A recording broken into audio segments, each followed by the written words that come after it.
Hi everyone, my name is Adriana and welcome to Sew Strega. Today I'm going to share with you one of my favorite thrift shops in a beautiful town called L'Aquila, Italy. The name of the store is called Niente di Nuovo, which means nothing new. They have so many items, but I especially love the antique furniture. What beautiful pieces at amazing prices, you can't beat it. This is where I purchased one of my favorite pieces of furniture, which is a bread cabinet that I'm going to refinish in this video. Oh, and there's a glimpse of my beautiful cousins, Fabiana and Maria Paola, my shopping partners. This is the bread cabinet I'm going to be refinishing in this video. I got this beauty for a steal. It was marked down to 160 euros. Here I'm going to give you a closer look so you can see why I decided to paint the bottom half of the bread cabinet and keep the top part natural. Not sure if it shows well in the video, but there are a lot of light spots. It looks like the prior owner repaired it with wood filler. I tested a few areas with my sander. The top part of the cabinet was beautiful, especially since there wasn't many repairs done. But I did not like how the bottom half was looking. Also, the inside of the cabinet needs to be painted. I don't know how old this bread cabinet is, but I love it. The top part lifts up and the cabinet is so deep. It will come in handy for storing linens, comforters, blankets, and the bottom drawer will be great for towels. I went to a store called Bricko and I purchased an orbital sander and a small wet dry vac. I used a tape to connect the hose to the sander so I wouldn't get dust all over the place. The store was called Bricko, not a big store, but I must say I do miss Home Depot and Lowe's. The top part of the cabinet is all sanded. Look how nice it's looking, natural wood. Looks beautiful. It's finally coming along. I got all the sanding done. The top part really looks beautiful. On the inside of the cabinet here, I took some leftover chalk paint that I had. I had a off-white and a white. I mixed it up. I'm showing just one coat here, but I do go back and hit it with a second coat. You'll see a big stain. That happened with a scented bottle of oil I had on top of the cabinet. I didn't realize it seeped in, but really no worries because on old pieces of furniture, I always use scented drawer liners. I love them. It takes away any musty smell, but this cabinet doesn't really have any type of smell. I will show you the scented liners I use. Before I started painting, I wiped down the cabinet. I also even vacuumed the inside. But then I started to paint. I used a gray color chalk paint. I never used this brand before. I purchased it here in Italy. It's called Shabby Provenzale. It covered really well. When I paint furniture, I like to do thin coats to avoid any type of drips. Here I did, well, once I'm done, I did 3 coats total. I take my time when I paint. I usually have music blasting. Call me crazy, but I love painting and find it very relaxing. I'm going to spare you guys and speed up the video, but look at the color. It looks really beautiful. I'm loving it. Okay, this is after the first coat of the gray. I'll give it about an hour or 2 to dry. Like I said, I'm applying thin coats. This is the drawer. This is still the inside.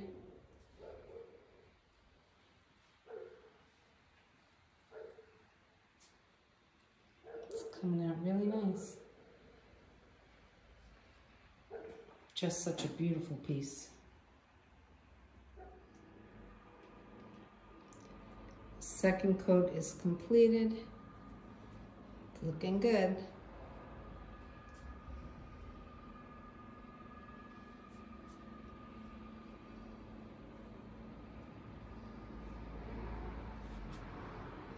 The top I'm leaving natural. I'm gonna seal it.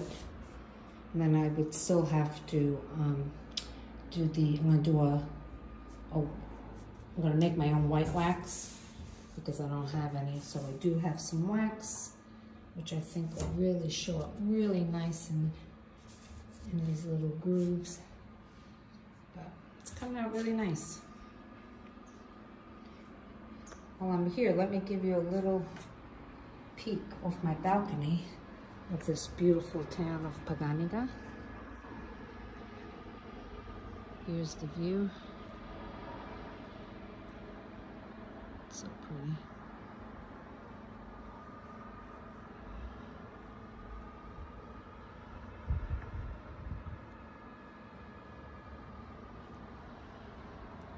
Okay, now I gotta decide if I'm gonna do a third coat. If not, I'm gonna start waxing later on. All right.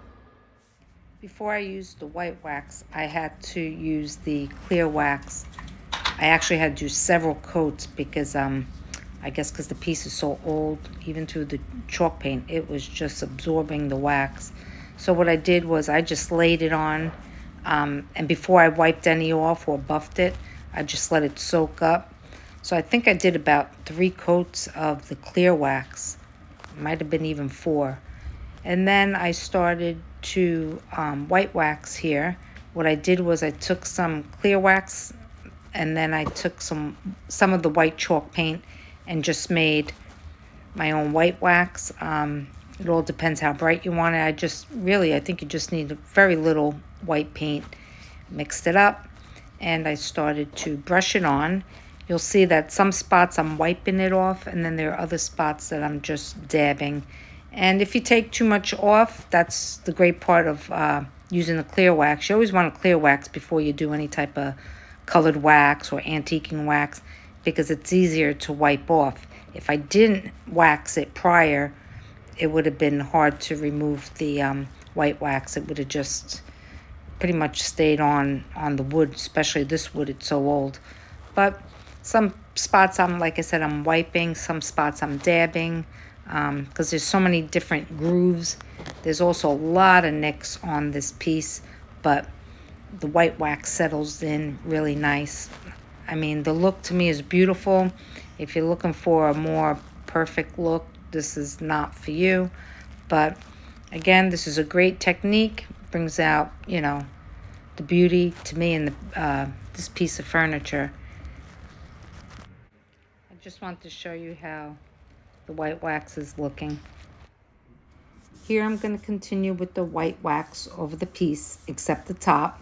The top I left it natural wood, so I only used the clear wax. Actually, I think I did maybe 4 coats because it just absorbed the wax. Especially this wax, it's a little bit softer. It's more like a buttery texture. The wax I use at home is Annie Sloan. I'm sure I can get it here in Italy, but I just went to the store, picked up a clear wax off the shelf. But I do at home use the Annie Sloan. I have her clear wax, her black wax, antiquing wax. If you need a color, like I said, you just add a little bit of paint to the clear wax. But remember, as long as you clear wax the piece of furniture or whatever you're waxing first, use the clear wax. Then when you use the tinted wax, it's easier to wipe off. I'm not a professional. This is what works for me. I mean, you know, you might have your own technique, but this is what I do, and, you know, so far it works. But I'm going to try and add some music so you don't see me just waxing the whole piece.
cabinet, Arca, is finally completed.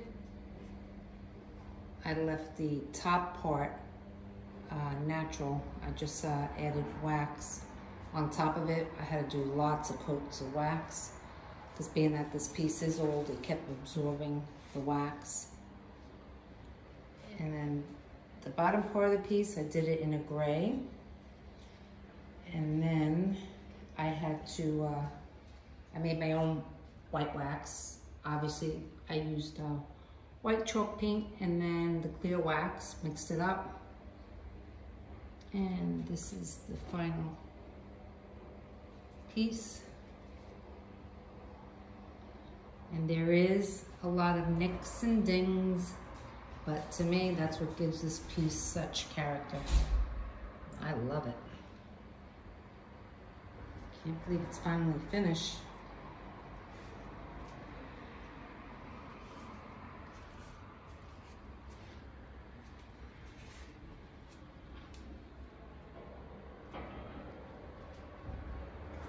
So now I have to move it back into its place and then start decorating. See what I have. I don't even know what pieces I bought. But if oh, actually I haven't finished. I have to put the liner in that I bought. So let me do that now and I'll show you that with the inside of the liner. These are the center drawer liners I like to use. I order them online. The name of the company is called Centennials, and today I'm using a vintage black and white toile print, and the scent is gardenia. The box that I purchased has 6 sheets, but you can get them, I believe, in a box of 9 sheets or 12. These are something I like to use when I'm working with older pieces of furniture that might have a smell. The scent lasts a long time. I think it's a great product. Okay, I finished lining the inside of the Arca, the bread cabinet. I chose this pretty toile print, black and white, and here it is. And it has a beautiful scent. Just love it, so pretty. And here's the website if you're interested. That's where I ordered it from. Okay, let me get back to styling this. I almost forgot I had to line the bottom drawer. Look how pretty it looks. I'll tell you, this paper really elevates the look of the whole cabinet, especially the black and white toile print. So elegant, and it smells amazing. And here are a few before pictures. Like I said, this was a beautiful piece to start off with. I just gave it a little TLC. So guys, what do you think? It's everything I envision. I love the natural wood up top with the base painted. Just beautiful. Here I staged a bread cabinet with a few of my thrifted finds. Oh, and I forgot to mention, the cabinet did come with a key. It actually works, just an added bonus. Well guys, we're at the end of the video. I hope you enjoyed the transformation of this bread cabinet. I want to thank you for stopping by. I hope you would consider liking and subscribing to my channel. Until next time, my friends, ciao.